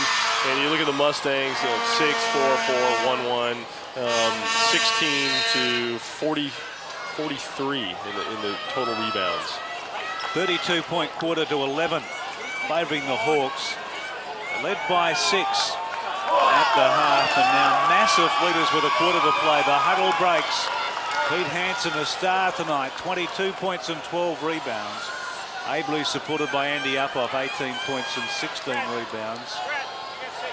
It's been one-way traffic, and the Hawks dominated the closing minutes. The last 2:30, the Hawks outscored Swan City 13-0, and that's put the big lead up on the board and probably given them a whole lot of momentum going into the fourth quarter. Brad, have they got a mercy clause in the SBL? Well, I think John Gardner's actually going for the throat too. He was very, very focused in that end of three-quarter time. Oh, what a move! Well, that may just be the spark. Perhaps it's come 3 quarters too late, though. Sandel getting up. The crowd loved that one. You could see that one coming. Mike Ellis was an excellent pass there, and Sandel had plenty of room. They've tried that early in the game, but not successful. And like you said, I think it's a bit too late. There's the turnover. Sandel looking to reciprocate with Ellis. Didn't come off. 88-61. Interesting aspect of the last couple of play phases. The Hawks scored immediately following that alley-oop. Yeah, that's right. I mean, you can't expect to cut the lead if you can't make stops at this end. Epperson, they don't call a jump. They've called a foul, in fact, against the Hawks. Uphoff's not happy. I think that'll be his third. Just a couple of wide bodies battling up that rebound there. Yeah, I think we're going to see the tempers flare a little bit the rest of the way here. Swan City is going to be feeling very frustrated, and I think the Hawks want to pour it on. Carroll, no look to Hansen. Sandel Three-point shot rimmed out. Still time. Epperson to Brett Ellis. They've got 2-on-2. Epperson rimmed out again. It's been that sort of night for the Mustangs. Carroll out the pass now to Bruton. No look to Uphoff. Sandel wearing him. Chris Sandel on 3 personals. Mike Ellis on 4. Also Chris Carroll wearing 4. Hanson. Where will he go? Across court to Harkis. Sets for 3. Comes up short. Nellis the rebound. 88-61. 27-point game. Epperson the fake in the paint. Rimmed out again. Third time they've been down there. And third time it's rimmed out. I don't know what that was. I think it's garbage time at the present time. Pretty scrappy from both sides. You still got 10 minutes. You still want to play with a bit of pride. You still want to make smart plays. You don't want to go out of this game too ugly. Chris Sandel, he's taken 2 threes. Neither one of them has been close here in the fourth quarter.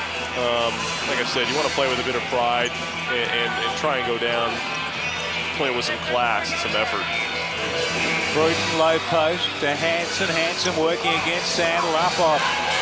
Uphoff the rebound from nowhere. Uphoff is just absolutely dominating the boards. He is everywhere. He is at both ends, defensively, offensively.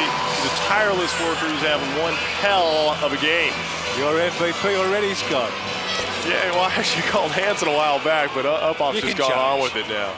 That'll change. Uphoff it is. That was absolutely sensational. CJ Bruton had his head down, was doing a little bit of shaking, baking, and Uphoff just knew exactly what he was doing. Picture perfect pass. Davis, another shot rimming out for the Mustangs. So the Hawks set for their biggest moment in the SBL. Harkis for a couple. 92-61, 31-point game. Scott Harkis to 13. What a good spread it's been by the Hawks. Good dish that by Ellis to Davis. Yeah, it's too bad this game's turned out the way it has. I think everybody expected a much closer game, and obviously it was closer through the first half. But the Hawks have just played excellent basketball. They have just dominated this game, and they've played at such a high standard, made so very few mistakes. I think both teams only committed 10 turnovers, which is a tribute to the standard of the game that we have.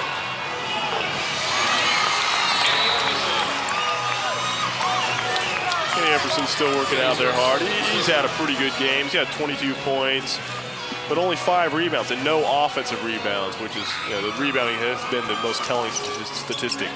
Carroll from the foul line, shot is short.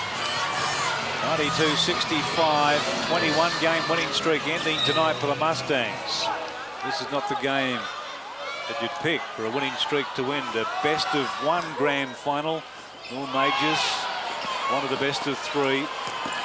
And I think perhaps he was expecting his team to have a down night eventually. Yeah, he was probably hoping that tomorrow that would be their down night, but there's no doubt about it was tonight. That's why one of the best of 3.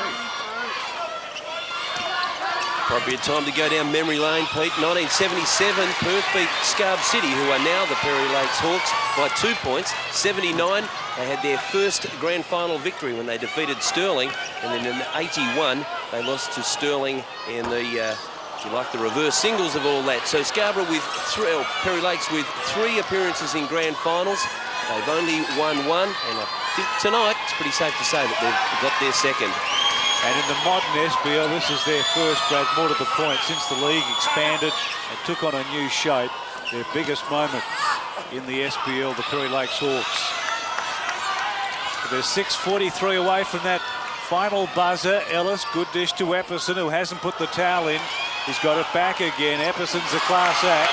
We'll see this game out to the end. Yeah, Epperson will always work hard for you. No question about it. He's done it for years. Did it in the NBL. He's just not quite strong enough to play at the highest level anymore. But he's still a very good player. And we have a timeout call. 94-67, and a timeout called here midway through the final quarter. One of the stars, Andy Uphoff, having a word with the referee. Nothing to worry about in the Hawks camp.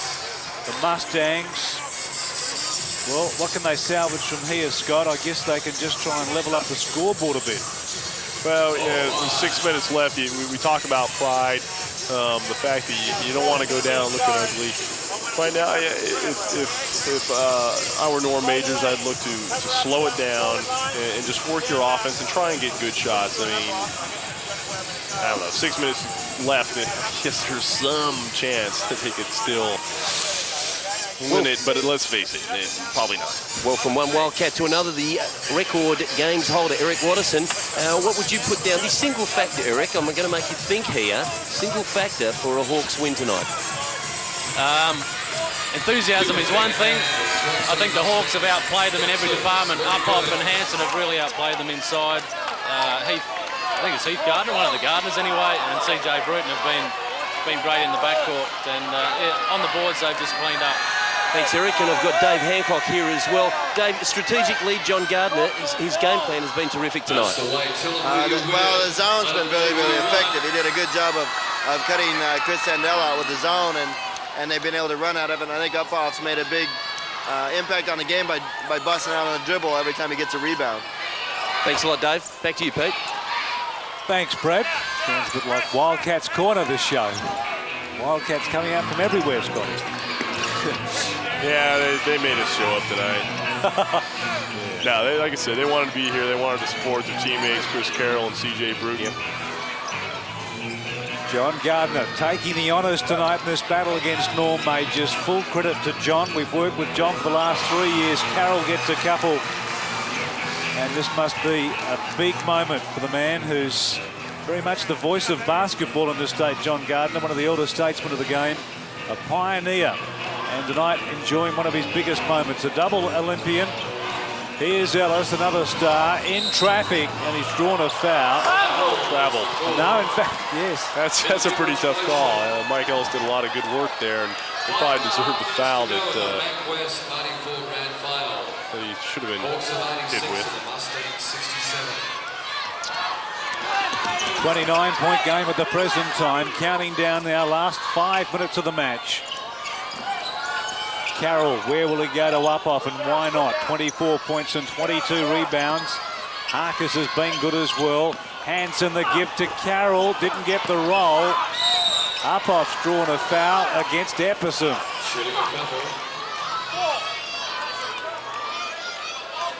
I don't think Uphoff sat down tonight. I think he's played the whole 48 minutes or very close to it. He has seen a lot of time. The thing is, he has just been tireless. I remember when we played them early in a warm-up game to the NBL season. He had just got off the plane and was tired and slow, and obviously, actually we were all saying, where'd they get this guy? Let's send him back. And he has played very, very well this whole year. And tonight he is just doing some serious work. At 25 points, 23 rebounds.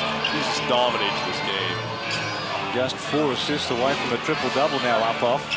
Ellis from the foul line doesn't go. They scrap hard. And there's that ban again. Brad, any doubt in your mind that he's the MVP? No doubt whatsoever. To have that many rebounds, that many points, just sensational stuff. And the other bookend, Pete Hansen, equally as good. What about a Hansen's night, Scott? Yeah, Hansen has been serviceable. Pete's had a great game too. Yeah, they've just done all the work inside and have been the difference. And you talk about having your three-game series, but it's just been such a dominance, just overall butt kicking by the Hawks that I just don't see 3 games would have made much difference. Been some big score lines, big margins in this playoff series. We saw a massive 60-odd point turnaround between the Hawks and the Eagles in the quarterfinals. The Hawks beaten by 21 one night and then came out and won by 41 the next. That was 2 days later. Yeah. Yeah, I don't. That's very difficult to understand that sort of thing. I know that the Eagles shot like 70% in that first game, and really would have surprised the Hawks. And then I think the real standard of both teams came out 2 nights later, and that's where you got the blowout the other way. And the Hawks in the semi-finals beat the Coburn Cougars by a massive 56 points in game 2. So probably clearly the best team in the league now. No question about that after tonight. 99-69. That fact alone probably in dispute going into the game, but no longer the case. No way. 69 points so far for a team that averages 111 a game. That defense has just been fantastic. 3:49 left in the match. Oh, we see Mike Ellis push John Gardner. John Gardner's just put one in the kidneys of Mike Ellis. They've got to work together next Wednesday. I'll be the arbitrator. Yeah, Mike's worked hard tonight. Probably would have been the first time all year. I don't think Mike was in a too playful mood, actually. He's pretty serious out there. John's got good cause to be happy. No, Mike's been looking. Mike's been working hard all week towards this game. He's been in the Wildcats training center, putting in a little extra work in. I think he really wanted this win, and to go down like this is something that's going to be incredibly frustrating for him. Well, Ellis very much conditioned to success. Led the Wildcats to a couple of championships. Ryan Gardner's back in the game now, calling a play. 99-71, a chance for the Hawks here to save it this last 3 minutes. And they're checking their bench in now. Teeny number 7 playing his first minutes. Back to Gardner at the top. Gardner with support in the wing. Carroll for 3, didn't miss by much. And Hansen, what a good rebound that was. Copped a few for his trouble. Yeah, Mustang's got the kids in there now, aside from Ellis and Epperson. As long as Hansen and Uphoff stay in the game, they're going to have a lot of trouble down low. Scott, your thoughts on the import situation with the SBL? We see a lot of bookends traditionally in the SBL, like Hansen and Uphoff, Houston and Eriksson and so on. And that was the case in the early days with the NBL. Now we've seen a lot more point guards taking over spots in the NBL. How do you see the SBL? Do you think that will eventually follow that pattern as well?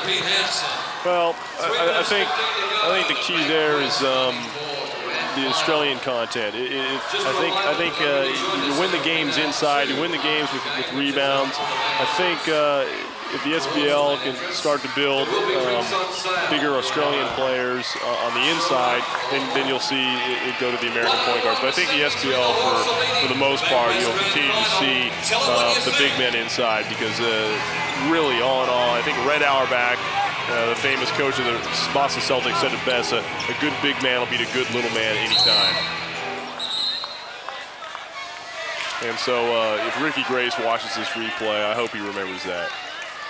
And you obviously enjoyed the fact that many years ago you were hot from the outside, so you feel as though you can swing from one spot to the other fairly comfortably. Me personally, yeah, I'm a bit of a swinger. 2.5 minutes to run in the grand final. 101-73.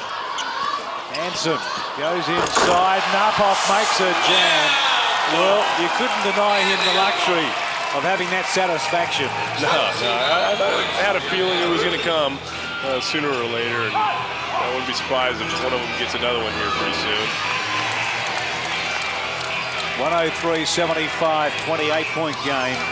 The Hawks led by 2 at quarter time, 6 at the half, 32 at three-quarter time to blow the game apart. And they're just 2 minutes and 8 seconds away from holding the championship trophy aloft. Andy Uphoff checks out of the game, and he'll get a standing ovation. 29 points, 24 rebounds. What a performance. The coach, Embrace, the star import, sits down and play restarts. Tierney, good to see John Gardner give the players that have trained all year a couple of moments out there just to lap it all up. Yeah, it'd be fun for everybody to get out and play a little bit. And say you played in the winning grand final. Brett Jose on the break, looking to take it coast to coast and scores. Well, chances are a lot of these kids will be in one of these games again as a more important impact player. But hey, we always remember our first ones. 1.5 minutes to run. Fadeaway jumper. by Bennett. Great move that. 125 to 77.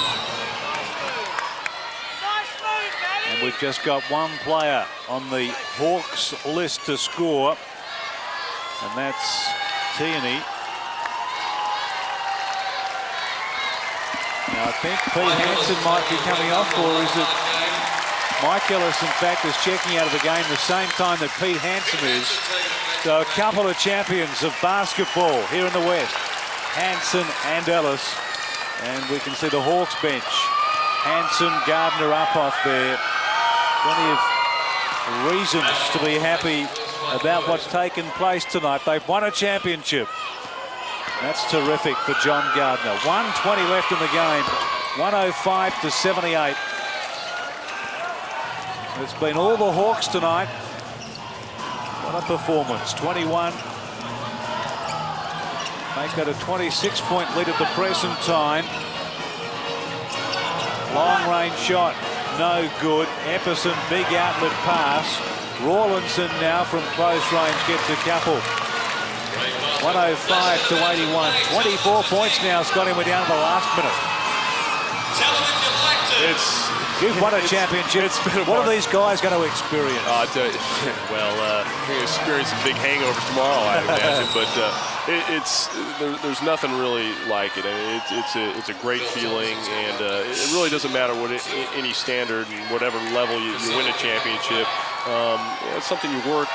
You feel the pain. You work all season for this sort of thing, and it's great when it finally culminates in a championship. You've been on both sides of the fences, winners and losers.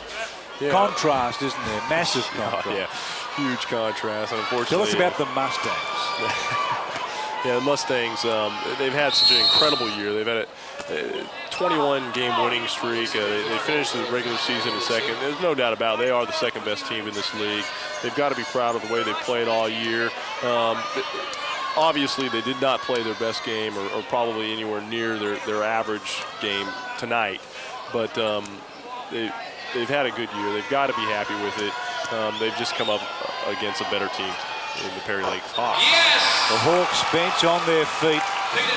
In the opposite camp, there's some long-looking faces. The Mustangs bench. Mike Ellis just without a smile on his face. Steve Davis, no expression at all. Chris Handel, you could read his disappointment. But there can be only one winner in sport. And the winner tonight, the Perry Lakes Hawks, down to 33 seconds. We've agreed that Andy Uphoff is our MVP. Epperson from close range puts it away. Counting down now inside the last 22 seconds of the SBL Grand Final for 1994. And that hooter will go off shortly. And the Hawks will start a long week of celebration. Long range shot from Bennett. They look to put it back. The clock is running. 5 seconds. Over the halfway line, down to a couple.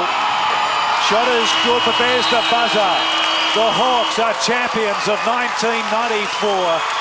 The champagne has already been opened. John Gardner is saturated. 107 to 86. Well done, Perry Lakes. John Gardner, Sun Heath to his left. And the Hawks have been one of the battlers in the local league, but it's their moment tonight. Yeah, they haven't had, this will be their first title, and that's his wife, Peter Gardner, and John Gardner. It's very much a family affair. The Gardners have made such a big contribution to the Hawks. On behalf of the Basketball Federation, the Bank West League, yeah, he certainly has. They run a really good program over there. Exhibition of sportsmanship as well. Well, here we are with the bookends themselves, Andy Uphoff and Peter Hansen. Congratulations, guys. Did you really believe that you would win by such a margin?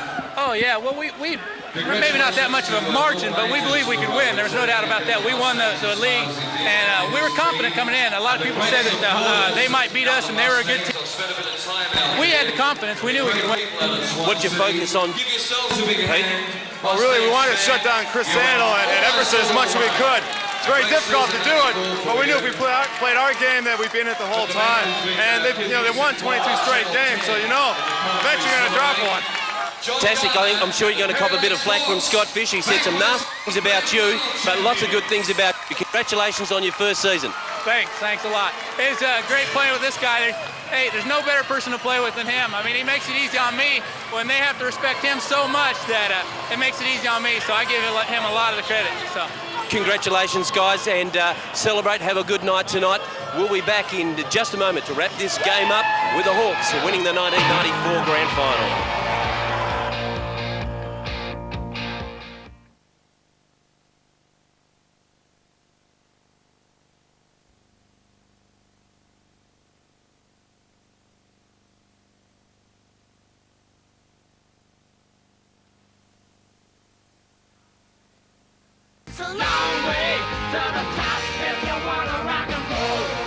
Been a long way to the top for the Perry Lakes Hawks, but they've reached that tonight, winning the SBL Grand Final.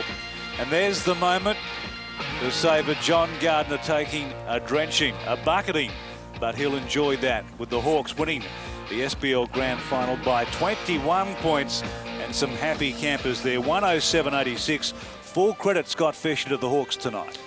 Definitely. I mean, John Gardner put together an excellent game plan, and they pulled it out very effectively, just dominating inside. Quarter by quarter, they led the game. The Hawks by 2 at quarter time, 6 at the half. They blew it open during the third quarter and then held out in the end, 107-86. Scott, take us through the match stats. Well, as we can see, the field goal percentage much better for the Hawks. Free throw percentage fairly even, as is the three-point shooting. Not a whole lot done in three-point arc, but not to worry. Rebounding is where the game was won and lost. 58 rebounds to the Hawks, only 28 to the Mustangs. Upoff himself had 24, nearly out-rebounding the entire Mustang squad. Going down the rest of the way, it's really unimportant, except for the final 21-point margin. Checking the individual scorers then, some big players for the Hawks tonight. Upoff 29 and the MVP award. Hansen 24, Bruton 15. Harkers finished with 13 and Gardner got 8. While for the Mustangs, Epperson played a lone hand, scoring 30. Now Sandel averages 37 points a game this year. Kept down to what, just 17 tonight. Yeah, well, we talked about the importance of keeping Sandel down. He was 6 for 21, 28%. It would have to be his worst game of the year. He wasn't even in foul trouble. He just had a very off night. Mike Ellis with just 7. I wonder whether he'll retire after tonight's performance. The rebound count, firstly, the Hawks Upoff sensational. 24 rebounds to go with his 29 points. Hansen 17 rebounds. They dominated their two imports. For the Mustangs, Epperson 8 and Sandel 7. Scott, what about the assist category? In the assists, Upoff once again on top of that with 6. Down the line, Harkis, Hansen, Bruton all with 3. Carroll with 2. Mustangs, Mike Ellis just slightly down on his season average. After that, very thin, Epperson with 3 and Brett Ellis and Wendell Rawlinson. Tonight's MVP, the SBL Grand Final MVP winner, Andy Upoff. You wouldn't argue against that. Look at those figures. That's just a huge game. 29 points, 24 rebounds, 6 assists, block, a steal. He was everywhere. I was really impressed with his endurance. Like we said, he stayed in almost the entire game, and he was just running the court up and down. He was all over the boards, played a magnificent game. Ken Epperson was the game's high scorer, finishing with 30 points, but simply lacked support. Yeah, Kenny did play a pretty good game. He was pretty much up to his average, but he needed some help. Ellis was down, Sandel was way down. There was just nobody else out there for him. So one big game finished, another coming up. What about this game on Wednesday, the 28th of September, game 1 of the quarter-final series? The Perth Wildcats up against Southeast Melbourne Magic at the Burswood Dome, Scott. And no doubt you're looking forward to that game. Oh yeah, can't wait. I feel good about playing the Magic. I think we can take them. It's going to be tough. There's no question about it. Magic's playing well, but we're playing well. Everybody's fairly healthy. We're looking forward to that game. A 7:30 live telecast on Channel 10 around the metropolitan area. A big game, that one. and you'd think you'd have to win at home to go further, I would say. Yeah, well, definitely. That first game is going to be very important. If we expect to move on in the playoffs, I think we'll have to win that first one, and I really believe we will.